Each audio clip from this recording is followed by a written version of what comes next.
So, Hai-Ting, let's try the first one, eh? Using three sentences, what is Queen's Voice Lab to you? Well, here's where my lack of preparation comes in. I hadn't even really thought about it in terms Oh, of no, no, no. I three like this. sentences.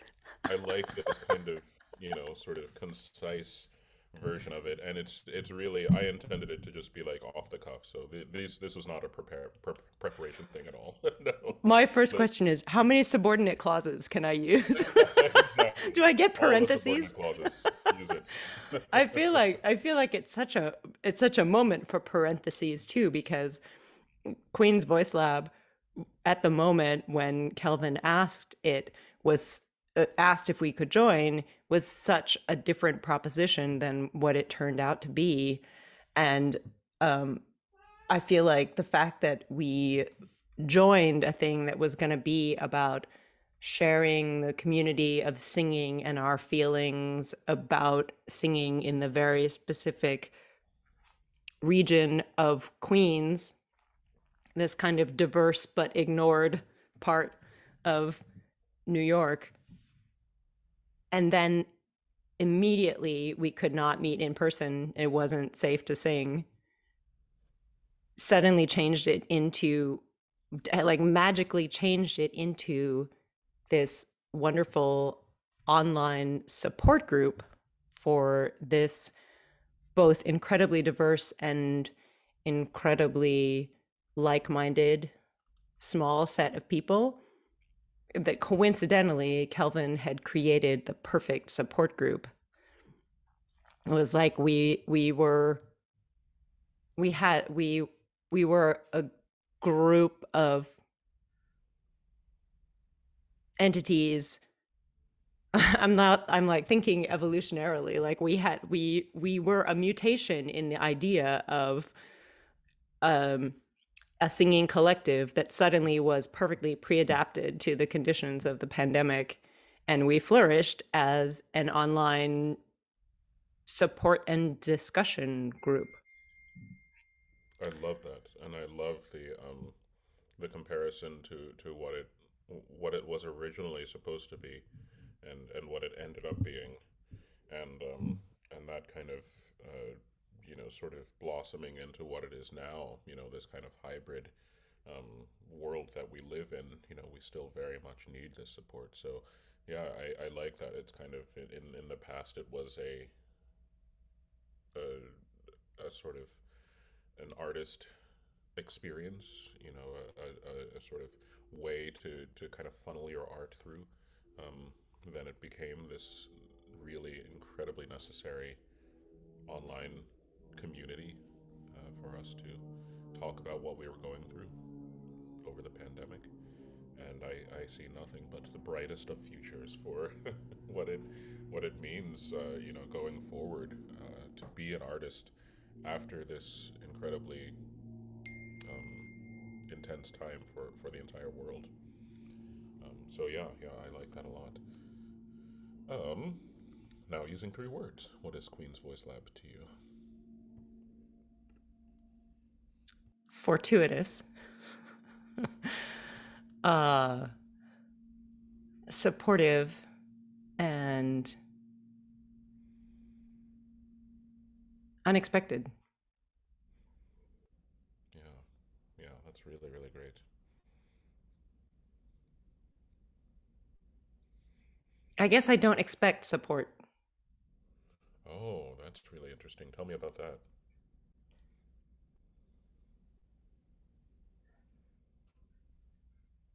I mean, I'm somebody who's very combative unintentionally. Like, it's just a way of interacting with the world. If I don't feel like I'm being um it's not that I feel like I'm being attacked. Well, I feel like I feel like I'm I'm naturally such an iconoclast, and having grown up not fitting in any culture or racial group perfectly, and not necessarily wanting to follow a path that parents or family or society expected in my small town.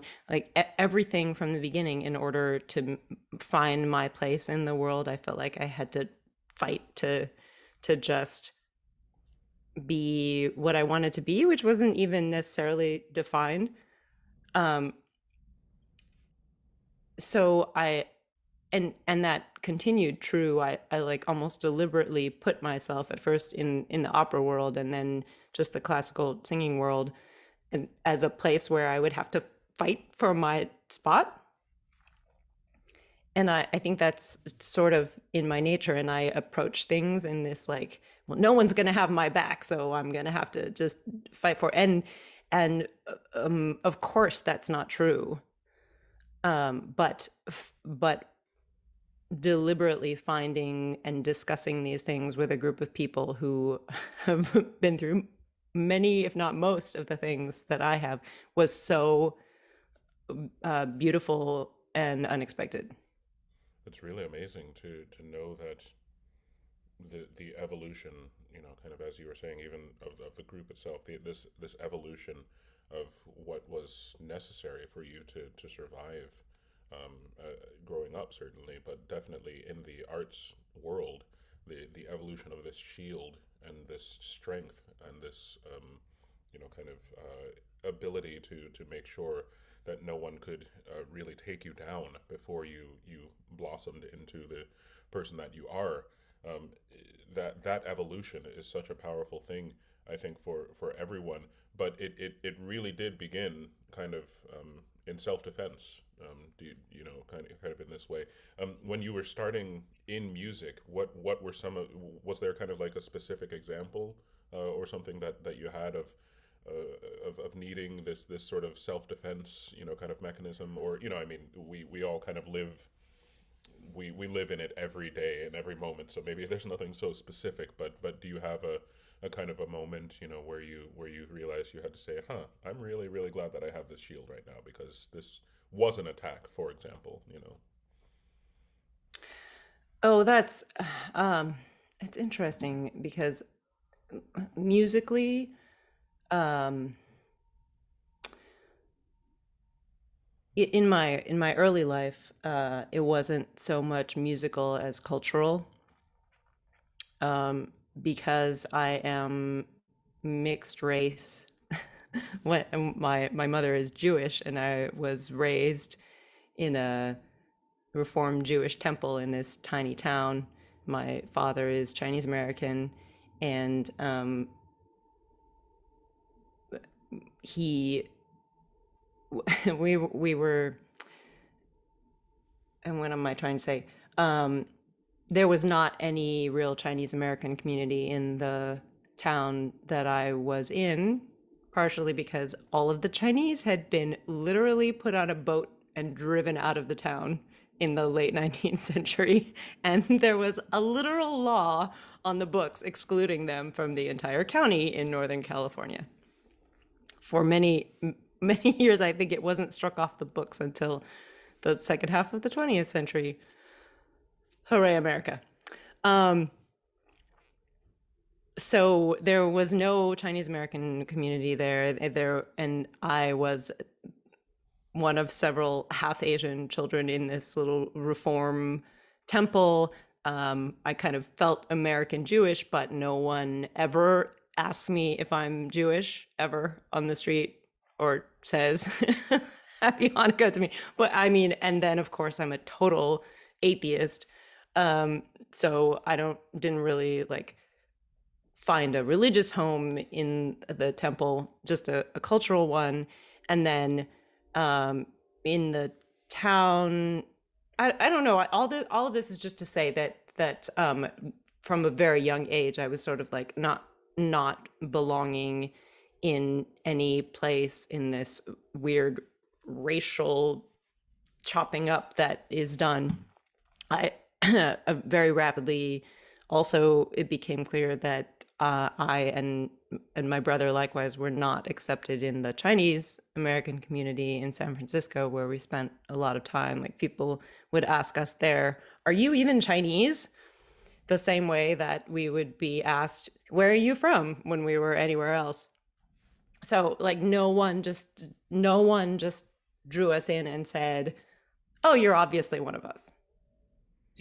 I never had that feeling. Um, and so musically or like musical culturally, when I was really young, I was in community theater in my little town, and things would happen like, um, well, I was easily cast in The King and I, shall I say, which is the first thing that I did. Um, and but then the next year when I was like 8, they did, um I think the next one was The Sound of Music, where in order to be one of the Fun Trap kids, they took gold spray paint to my hair, and then so that I would Okay. fit in with all I'm the sorry. other Okay, little no. blonde kids. You Um, mean literal gold spray paint, not like, well, hair, Oh, okay, okay, that in okay. 80s Yes, hair yes, spray right, paint. right. But still, Um, I just wanted to spray make sure, yeah, spray that is on still, gold hair dye. yes, Yeah. exactly, exactly. And then the third one when I was 9 was Fiddler on the Roof, which I felt really like, oh, these are my people, but they sprayed my hair gold again to be Jewish. Yeah, so I don't know these little things, and then like when I was a teenager, there was a literal discussion of whether I could play Dorothy in The Wizard of Oz because is Humboldt County ready for a Chinese Dorothy? God, wow. Um, That's really, I mean, there are so many of these examples. And one of the, I think, powerful things about our little community, I think, is hearing these from each other. We're I think very used to telling, these stories, especially to people who didn't quite have, the same version of these stories generally, because they were already a member of their communities in other ways. Um, they did not have that automatic exclusionary, kind of feeling put onto them. And so when we tell each other these stories, there's this added level of like, oh my God, really, every single time, because it breaks my heart, to hear that this is what we put children through, to get into, to put them into the arts, all of these questions that we still grapple with, to this day. It's truly, truly unbelievable. Um, just, kind of thinking, also, what was kind of the first place that you realized that you did, belong, or, kind of where was the first, either musically or culturally, or, when did that tide sort of shift and kind of keep you, or at least keep you engaged, and, keep you wanting to come back? like the third meeting of Queen's Voice Lab a year ago. No, I mean that's not really.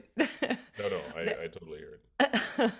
I think I said that in our third meeting. Like I finally felt like I had found a group of people who actually had all the same feelings about something as I did.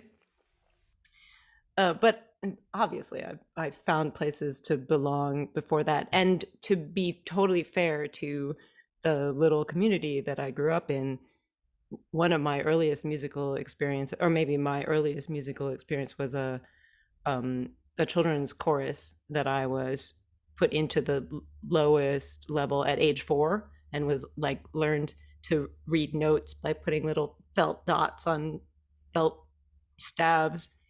Um, and that was very like there was no my race, creed, or color was no issue at all. there. That really was a nice little family. And I continued singing with them until I aged out at 15. And I credit a lot of my love of music and of singing with people to that. I never had the intention of becoming a professional musician. It was always just like a thing that I did with other kids and a little community where we had fun and learned music. That was a great little children's chorus. That's really, really great. Yeah, I'm glad that you at least had some place like that that just kept you going. I think that's sort of, the biggest challenge, of us all trying to open these doors. Okay, we can open the doors, but once you're in, are you feeling like there's anything that's keeping you coming back? We can always go to a school, and give some kind of musical presentation, or invite a school, to an orchestra concert. But what really keeps people coming back? And that's a really, it's an incredibly difficult, I think, formula to figure out, because we really, we talk about this all the time in Queen's Voice Lab. How do we include, how do we make our little corner of classical music not so little, first of all, how do we grow it, in so many terms. um, and I don't think we've, quite gotten there on figuring out, as a classical music society, what is kind of going on. And I think that's, for me anyway, this idea, of classical music, kind of being this separate thing. It's a really huge issue, that we're always kind of like, okay, classical music is this other thing. And it's one thing that I've come to admire, for a lot of the work actually that you do, in really breaking down the barriers of, of what it means to be, a classical singer or a classical musician. It isn't, just this one thing. It encapsulates so much, and your creativity and your, sort of output in this way is so specific to that, without, kind of pandering and saying, I'm sort of tearing down the walls. You make the music, and it is so inventive and creative and powerful that it automatically does that. It's a really amazing thing to, to see from you, and certainly a lot of our colleagues, in the group as well. Um, yeah, I don't know where I was going with that. Sorry, but Well, I mean, thank you uh, so much for that vote of confidence. And I appreciate it so much, but I have to say, one, that um, making my own music and or working in these kind of eclectic alternative classical arenas is partially because I have felt excluded from the sort of straight ahead opera oratorio, not necessarily because of race, although there definitely is some of that in opera. But I mean, maybe partially because of my personality or just my voice, but in other ways as well. Um, and I have had to just make a living, period, like say yes to the things that wanted me as a person and a musician. And then the other things, that the things that I have generated, the projects that I have generated myself, have been about trying to celebrate something that I feel is underrepresented in the classical world, which is this kind of um, naturalistic scientific view of the world and the wonder that is in that. So those things are really about getting beyond myself, celebrating something that I think deserves to be celebrated, and I only kind of dared put those things out in the world because I didn't feel that they were about me. I felt like I had a cause in a way. yeah, Um, kind of universal, approach to, a truly universal. I mean, we have to sing certain. Literally universal. Yeah, exactly. I mean, at least for me, if I have to sing religious music or something like that, I often, have to say, okay, well, even though I don't believe in this, it's just about the universal experience, or there's something like that. But you are truly plumbing the depths of what it actually, is to be a member of this universe, and to live, in this, to kind of be in this scientific experiment of humanity, that continues evolutionarily. Um, and actually, in that, can you sort of talk about your process kind of through the pandemic, and sort of how you were thinking about some of the projects that you had been doing before? Did they change at all in pandemic? I mean, I know they did. I'd love to hear about how they changed, and certainly now in the place that we are now, what are some of the lessons that you've learned, and how do you kind of go forward with your experience in music making over the past 21 months? Yeah, I guess I'll wrap in the "is there a project you'd like to plug" question Oh, sure. Yeah, to this, and I will shamelessly plug Astronautica, which was my pandemic project. Astronautica: Voices of Women in Space, which was a project for my women's vocal trio, soprano Lindsay Kesselman, contralto Kirsten Solik, and myself in the middle, which was commissioned by Voices of Ascension right before the pandemic. It was supposed to be a live concert with video accompaniment using the words of women astronauts set to music by women composers. And we had commissioned um, 10, 12 pieces by various women composers that were set to be performed in May 2020. And obviously, that did not happen. So we pivoted, as they say in the tech world, and made both remote recordings, and then we eventually did a bubble safe live recording of like 2/3 of the pieces, and we did little video shoots. And I spent a whole lot of my pandemic, like 3 or 4 months, teaching myself Final Cut Pro and turning them into music videos. And then we put out the concert as an hour long. Um, I was calling it a visual album, daring to steal from Beyonce. And uh, modeled on Lemonade, just not so popular. So we made the digital version of Astronautica, and it was kind of premiered by Voices of Ascension in January 2021 in a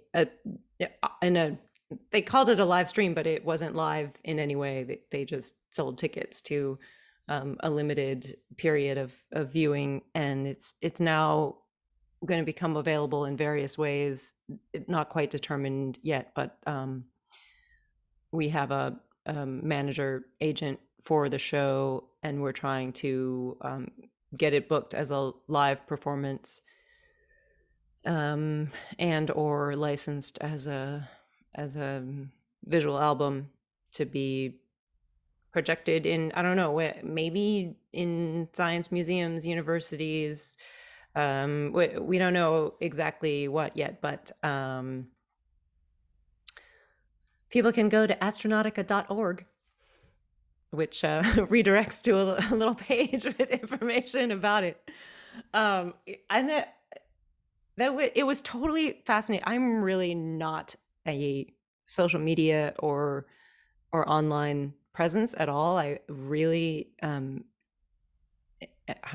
have kind of a phobia of social media, so it was intense for me to do something entirely digital and then try to promote it, put it out And I feel really lucky that I have many partners in the project who are less phobic about social media. Because there is that problem when you make a digital product. Then how do you promote it? How do you, what is a performance of it if you're not gonna go promote it on Facebook? um I can't believe I just said that word. And Oh, I can't believe can it. you bleep out when I say The Facebook and it could dastardly just go beep? word.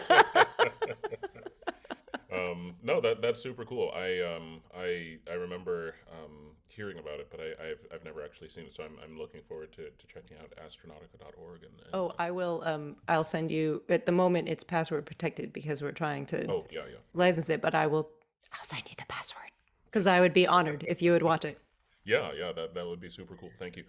Just wrapping up, the last kind of big question that I want to make sure that we address in this project is how I think we got incredibly lucky to be in this time in this space with each other. Certainly, the members of this group, we've known each other, for years, and many of us, have worked together off and on for such a long time. But sort of being in this specific group is just amazing. If someone else wants to start a group like this, or kind of be um, yeah, somehow in this world of supporting, um, finding out, how to push the arts forward with people who are like-minded in the way that we are. What would be some advice, or how would you tell people to kind of follow that thread, as it were, in their own lives? I'm not sure I have a good answer for that. I think it really depends on the individuals and the what the focus of your what the focus of your commonality is.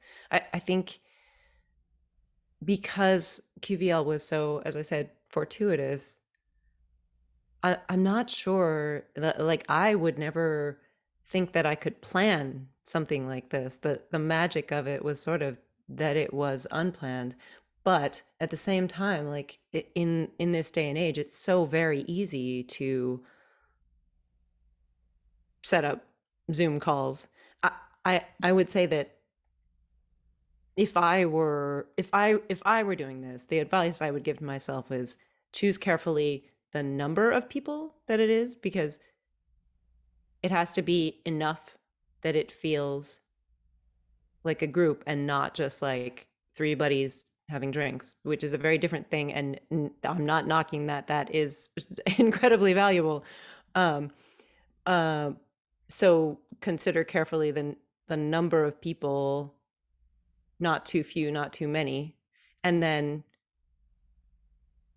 having a set schedule was incredibly helpful because it made it official and also not just let's get together and talk, which meant that even when people didn't feel like showing up, they would show up like it was somehow official, and you'd be in the mindset of now this is what I'm doing,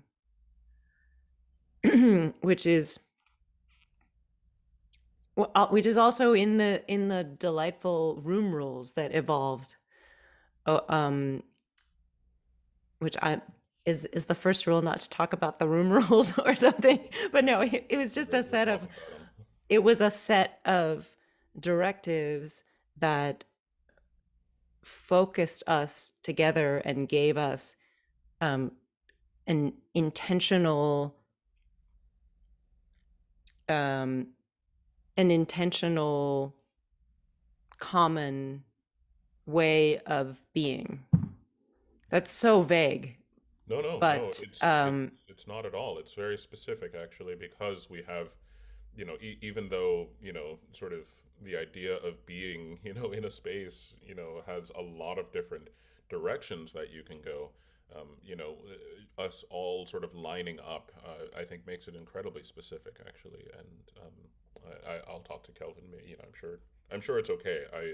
I think talking about the room rules specifically will be really helpful, um, to others as they hopefully, kind of take this model and apply it to their own lives. Certainly. Yeah, and one of the specific bits of that is that we start every meeting by having someone read out the room rules, even though we all kind of know them. It's a little bit like a creed. We just sort of, and that it was allowed to change. The part of the end of reading the room rules was, does anyone feel like these need to be revised? Which was also interesting and delightful. Hmm. Okay, maybe I should say our constitution, not our not our creed. Oh, right, right. Well, hopefully a creed can be universal, but yes, it does come with this history, let's say. It's Anyway, not as easily revised. thank you so much. I really, really appreciate this time.